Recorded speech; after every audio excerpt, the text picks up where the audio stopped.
Hello, everybody, and welcome back once more. Felix and I today are going to share with you what we know and what we understand about the initial seeding of humanity on this planet.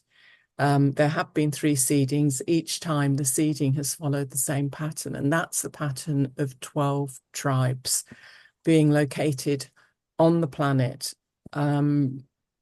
At specific locations, and these locations actually relate to key coding held within the template of each tribe that keyed into certain gate locations, stargate locations, whether it was the main stargate, the activation site of the stargate, or a parallel Earth or inner Earth sort of stargate. So the templating of these bloodlines would resonate. It's like a key and a lock system. They would be able to open up the Stargate through the codes they held within their bodies, and they also had the task, shall we say, of obviously keeping the Stargates functioning, keeping the land in balance, healing the human template.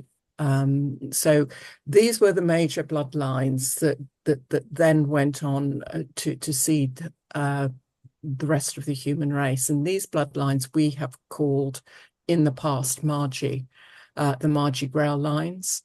And they hold this very specific advanced templating. And you'll also hear them referred to at various points in our history as the Essene tribes, the Christos Templars, as opposed to the Knights Templars. The Knights Templars are Luciferian, whereas the Christos Templars obviously not. And today we tend to refer to them as the Indigos and the Star Seeds. So yeah, Felix. Lovely. Yeah, I want to highlight that thing that you just mentioned about the key codes, working through the key codes. Now, many of us who do the work that we do, we find ourselves going to different locations astrally or different locations on the earth to do grid work. And this is actually to kind of collect the coding. That is, number one, you're doing it to heal the earth or process some of the earth's information, but also you are going to collect a set of codes to rehabilitate into your own system, which then gets taken back and distributed in the correct locations as to where they're meant to go. And this can happen not only kind of on the Earth's planet, but it also goes into a whole kind of universal structure with the different gate sites that it links into, which are off this planet. They go into the whole universal different dimensional layers. And this is kind of part and parcel of the rehabilitation of the template that these tribes have kind of come in to do. Yeah. So that's the first thing that I want to kind of put in there. Um, the a lot of the tribes and families have gone through a lot of damage, and when you've got information kind of coming in around a family split, let's say, you've then got the ability to kind of go in to connect with the whole family. And when we can connect with the whole family, we're then able to kind of process much more of the information a lot more quickly. And I think this is really important to understand because a lot of these tribes, they have come into a lot of separation and a lot of fragmentation through the warfare that's kind of gone on. And even yesterday, we did a session which went into a lot of the family consciousness to kind of rehabilitate it. Do you want to add in on that? Yeah, well, yes, I mean it was a fascinating session, but the core of it was what's happened to almost well all of these ground lines, the Margie ground lines, the Indigos, the Christos Templars, whatever you want to call them, um, is that they have been hunted down, they've been massacred, they've been dispersed from the sites, the locations that their bodies really are in resonance with, and this has been very deliberately done by the fallen races. Two reasons: one, they carry an advanced template which the fallen races don't like, and if they can't control it, they will kill it, basically. But they also want to capture it, and they want to capture it so they can dissect it, they can use the DNA, because their DNA cannot activate the stargates and portals. They don't hold that. They don't hold the Christos current within them. So they don't hold that kind of key and lock system of energy.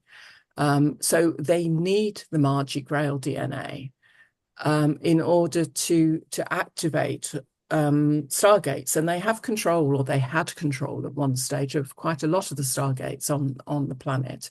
Mm-hmm. And as a consequence, they needed the key, basically. And the key would be a human being that held these bloodlines, these blood codings, and energetic codings within it. And as a consequence, they would capture them, they would dissect their DNA, they would dissect their consciousness, and install, using AI machinery and things, install aspects of a person, a being's consciousness, and never forget, our consciousness is vast. So they would effectively fragment the consciousness and use parts of it for their own means. And this has happened time and time again. So, everyone who carries these templates, who carries these histories, has a lot of healing to do. And I realized I've been healing since the moment I was born, even though little Sarah didn't really know what was going on. Because the larger aspect of us is guiding things.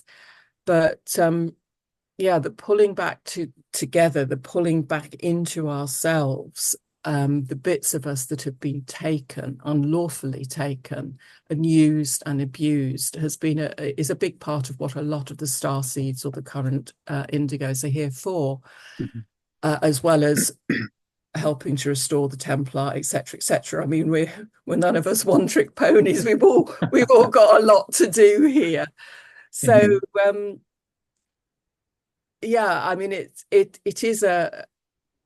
it's a very horrid history that these bloodlines have, these 12 tribe bloodlines have, of abuse and degradation and betrayal and massacre.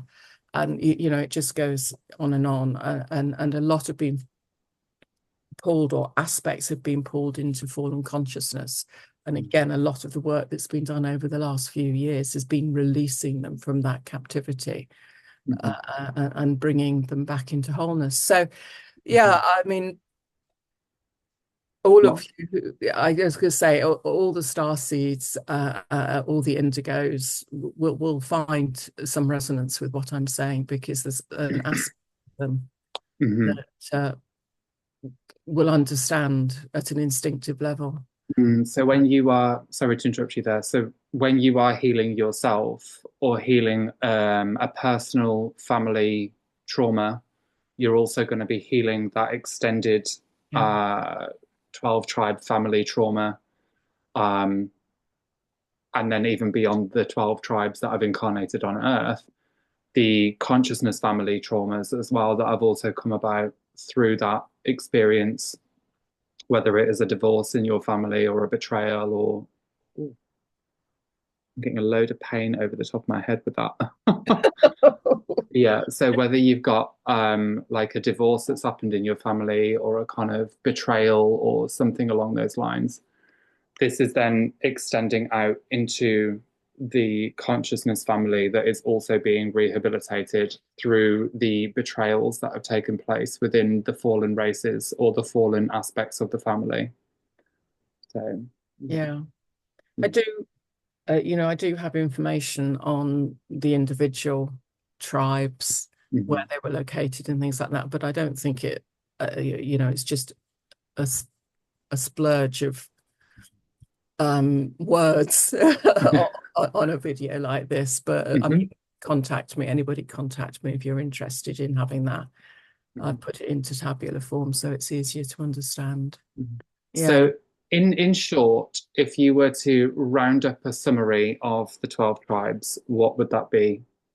Well, they were the protectors of the planetary Templar, and also, the Diamond Sun template, which is the human template. They themselves came in really as the guides, the teachers, the mentors, you could say, of angelic humanity, and taught them the Templar mechanics and taught them about the ascension mechanics and things like that, because they held this advanced coding. And one of the things that we forget about the Margie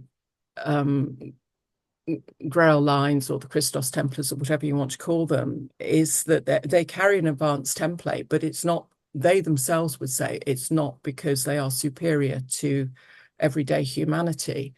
It's because they have a different task to everyday humanity, and that task is really around helping, teaching, healing, and enabling humanity to carry out its mission, which is to restore the Diamond Sun template.